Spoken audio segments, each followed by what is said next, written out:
Bem-vindos à nossa casa.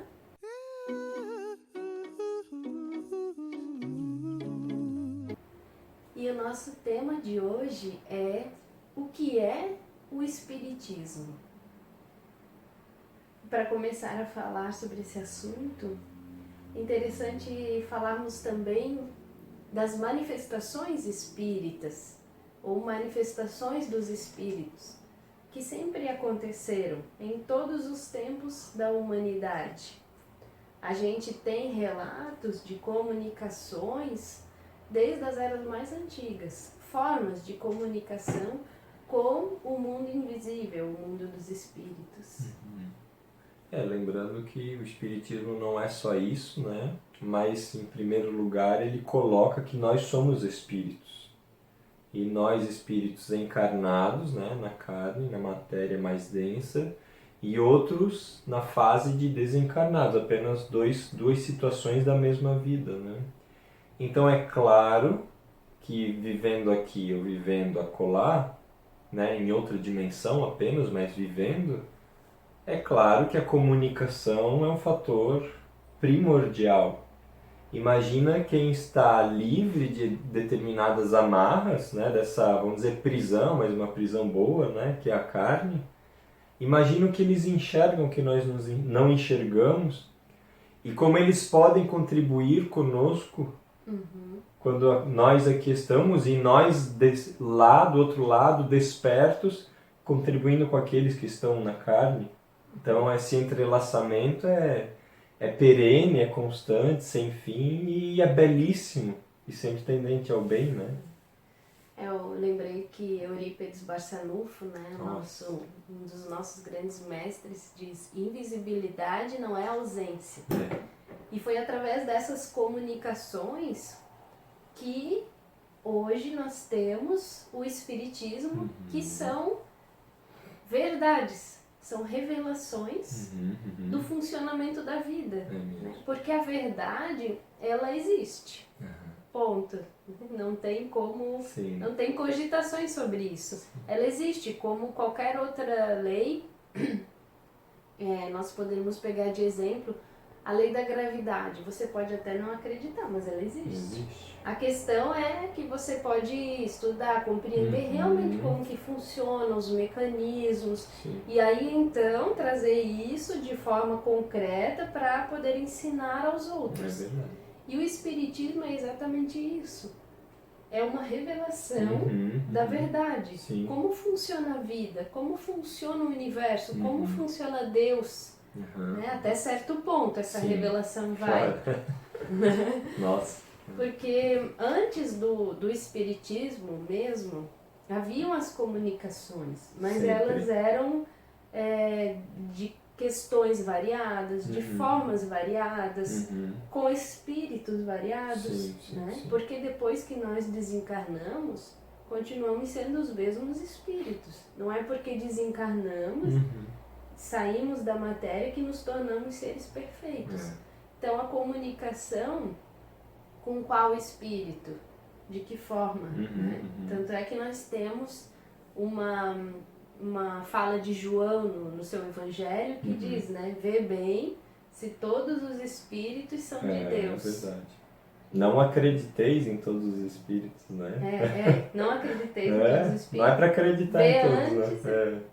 Então, mas quando surgiu realmente Allan Kardec, que o nome dele é Hippolyte Léon Denisard Rivail, um francês muito estudioso, um espírito muito sagaz, uma alma realmente iluminada, que conheceu esses fenômenos espíritas, principalmente os das mesas girantes, que se você colocar na internet você consegue pesquisar, saíram nos jornais, tudo. E ele quis entender como ele era um magnetizador já há muitos anos. Primeiramente ele achou que era fenômenos de magnetismo. E depois ele foi pesquisar a fundo e viu que havia ali respostas inteligentes, que não poderia ser possível através do magnetismo. E então ele faz um trabalho incrível de questionar questionar os espíritos. Mas ele também percebeu que nem todos os espíritos eram de Deus. Sim, sim. Né? Ele percebeu essa variedade de comunicações. Muitas religiões utilizaram, né, termos específicos para designar aqueles espíritos que ainda não eram iluminados, que ainda até se compraziam no mal, né? Daí surgiu a questão de Satanás, diabo, demônio. Mas se a gente for ao fundo das palavras, Satanás no hebraico é adversário. Diabo no grego é aquele que divide, aquele que desune. E demônio, que vem de daimon, é simplesmente espírito. Então, na verdade, a má compreensão, a ignorância gerou gerou coisas não muito boas para aqueles que eram profundos estudiosos. Então, na verdade, a ignorância costuma fazer isso, né? E uma coisa bem que eu vejo como importante é o espiritismo não é só manifestação mediúnica. Na verdade, a mediunidade é só um meio, um dentre tantos meios que é utilizado para que essa comunicação, esse entrelaçamento do mundo corporal e mundo espiritual seja constante. E, na verdade, nós é que vemos como místico, quando é algo totalmente natural. E a gente se perdeu. O que acontece? Tem pessoas que ainda não estão prontas para esse tipo de relacionamento, né? E desde a antiguidade foi assim. Se nós pegarmos as grandes religiões do princípio, como no Egito, na Índia e o judaísmo, que são os alicerces mais antigos da humanidade do campo de vista religioso, nós perceberemos que um grupo, aquele chamado de iniciados, os mestres do seu povo, tinham esse hábito, essa cultura mediúnica, né?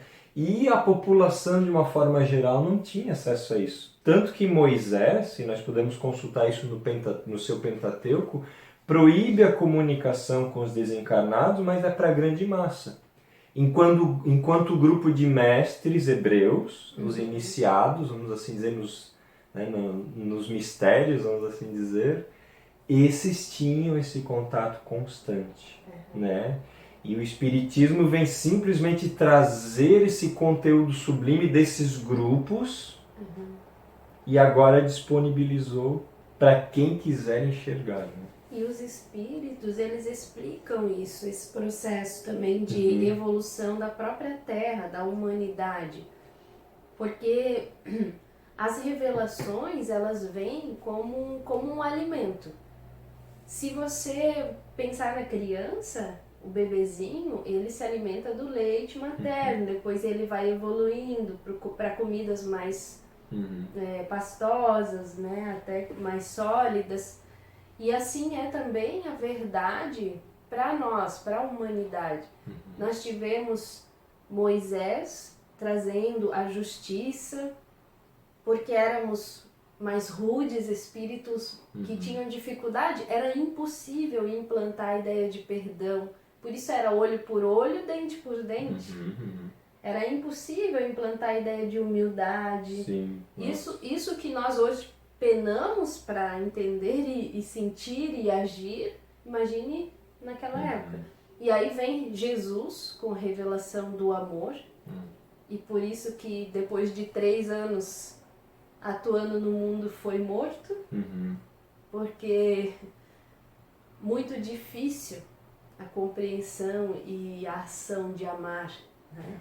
E aí Jesus mesmo promete um Consolador, que viria em determinado tempo, que ficaria sempre conosco, eternamente convosco, e que explicaria tudo o que ele não pode explicar. E então nós temos o Espiritismo, e voltando um pouquinho que eu estava falando, então Kardec, que era o Hippolyte, ele faz diversas perguntas, e ele envia para diversos médiuns. Porque exatamente para filtrar a verdade. Então ele via quando havia um consenso em diversas respostas pelo mundo inteiro as cartas chegavam, ele enviava, ele fez essa comunicação com médiuns do mundo inteiro. E então ele foi compilando tudo isso. Né? Kardec não era um médium ostensivo. E como ele tinha publicações anteriores, como Hippolyte, ele decide trocar, porque ele descobre que em uma encarnação ele foi Allan Kardec, né? Druida, né? E aí ele escolhe trocar o nome dele exatamente para não fazer confusão, né? Para não ficar personalizado o espiritismo, né? Mas é uma revelação divina. Sem o espiritismo, nos falta recursos para entender o porquê das dores, dos nossos sofrimentos, o que nós somos, de onde viemos, para onde vamos. Né? O espiritismo não é uma religião formal. Não, longe disso, né? É uma revelação. Kardec afirma categoricamente que o espiritismo não é uma seita, né? Não é uma religião institucionalizada, né? Embora às vezes a gente vê essa manifestação aqui na Terra ainda, né? E até lembrei de um trecho do livro Emmanuel, do Emmanuel, né, e Chico Xavier, que ele tem um trecho pequenininho, mas profundo, de religião e religiões, quando Emmanuel diz assim, que religião, que vem de religare, do latim, né, de ligar a criatura e criador, ela é um sentimento profundo que une o ser, a criatura, ao criador. Enquanto as religiões são manifestações humanas. Então é a forma que o homem escolheu de ter esse relacionamento com Deus.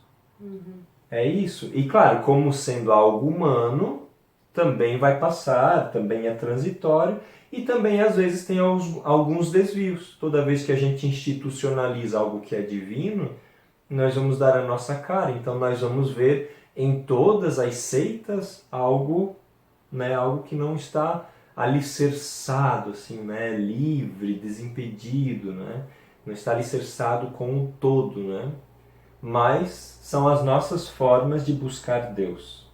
Por isso todas as religiões precisam sim ser respeitadas e nós devemos buscar um local, né, um lugar que nós somos acolhidos, respeitados, amados, orientados. Mas o Espiritismo não é uma religião.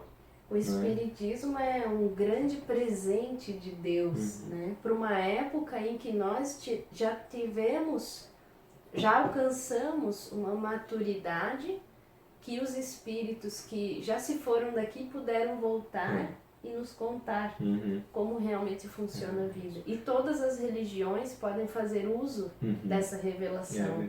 Lembrei até de Kardec também, que coloca na Revista Espírita em Viagem Espírita, que na época dele, judeus, muçulmanos, católicos, protestantes, haviam vários dentre eles, estudiosos dessas religiões, que eram espíritas.